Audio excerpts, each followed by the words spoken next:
Welcome to Options Play. My name is Tony Zhang. I'm the Chief Strategist here at Options Play. And today I wanted to do a video on a topic that many investors struggle with, which is how do you become profitable as a trader? Now, this is something that many investors struggle with, but the answer to how to become a successful trader or a profitable trader is actually fairly simple, but it's actually somewhat difficult to implement. So today what I want to do is provide a slightly different perspective into how you should think about risk and reward, how you view in each individual trade, to hopefully point you in the right direction so that you can get a different viewpoint as to how you can look at your portfolio.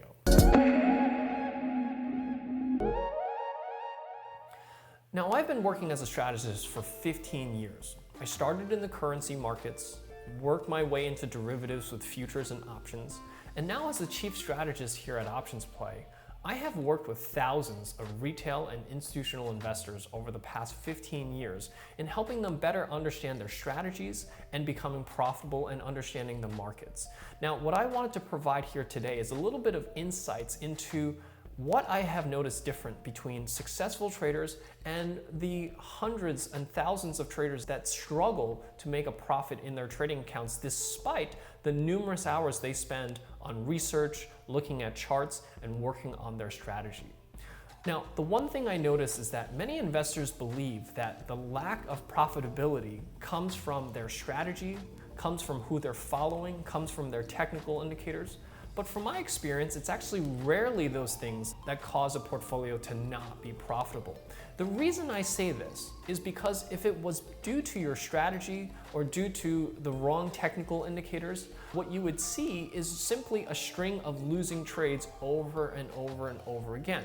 But rarely is that what drives underperformance of most portfolios. What I tend to see more often is portfolios that have a string of small winners, small losers, followed by big losses from a few trades. And what that leads me to believe is that it's not down to the strategy that went wrong, it all comes down to risk management.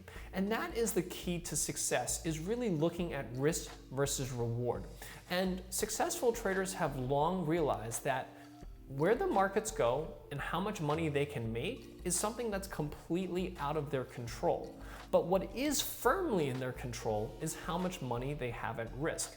And this is the one element that I see many investors that struggle with trading don't spend enough time looking at, is how much money do they have at risk on their trades and how do they make sure they control those risks to prevent those account blowups. If you're able to prevent those account blowups, that's when you'll have a much higher chance of succeeding and becoming profitable as a trader.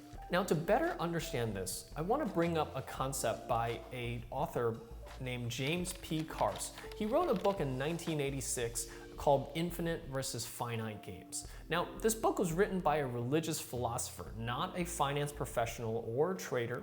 And James had this theory that there are two types of games, finite games and infinite games. Now, when we think about finite games, those are games that we are all familiar with, like basketball, football, where there are a defined number of players, there are a set of rules, and there's an end to the game. And at the end of the game, there's declared a winner and a loser. And when you play a finite game, the primary goal is to win. You want to win at all costs. Now, trading, many times when I look at investors, it almost feels like they're playing a finite game because the type of questions that I get to ask is really along the lines of, how do I win more often? How do I turn a loser into a winner? But in reality, trading is not a finite game, it's an infinite game. Infinite games are defined by games that have known and unknown players, there are no set rules to the game, and at the end, there's no end to the game. There's no winner or loser. You are either in the game or you are no longer in the game. And the goal of an infinite game is to stay in the game. Examples of infinite games are like running a business or perhaps even your marriage. Because in both of these, there's no such thing as winning. You are either in business or married, or you are no longer in business or not married anymore. And it really comes down to what you do to make sure that you stay in the game. And when you think about this, what you realize is that successful traders don't think about winning. They think about, how do I make sure I don't blow up my account? How do I make sure I stay in the game? And how do I make sure I have enough capital tomorrow to continue trading? Now, when I look at most retail investors that struggle with trading, the vast majority of questions that come across my email inbox are usually questions along the lines of, I placed a trade, I've lost some money on that trade, what can I do to get myself back to break even, or what can I do to prevent this loss in my trading account? Now, when you think of it that way, what you realize is that this trader is thinking in a finite game. They're thinking about, how do I win? And ironically, and unfortunately, many times it's in the pursuit of turning this small loser into a winner that traders do extraordinary things that end up potentially blowing up their accounts.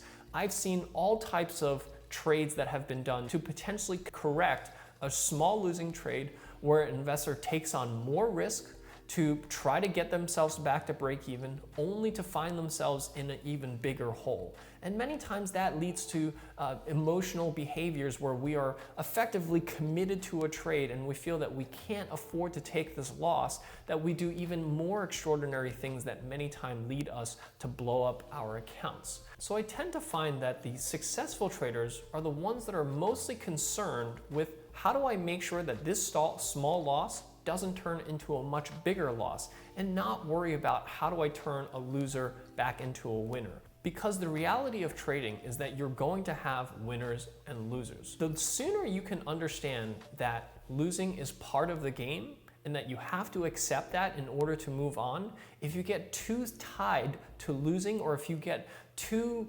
emotionally attached to losing that you do everything you can to try to turn that into a winner, that unfortunately is the unraveling of most unsuccessful or unprofitable trading accounts.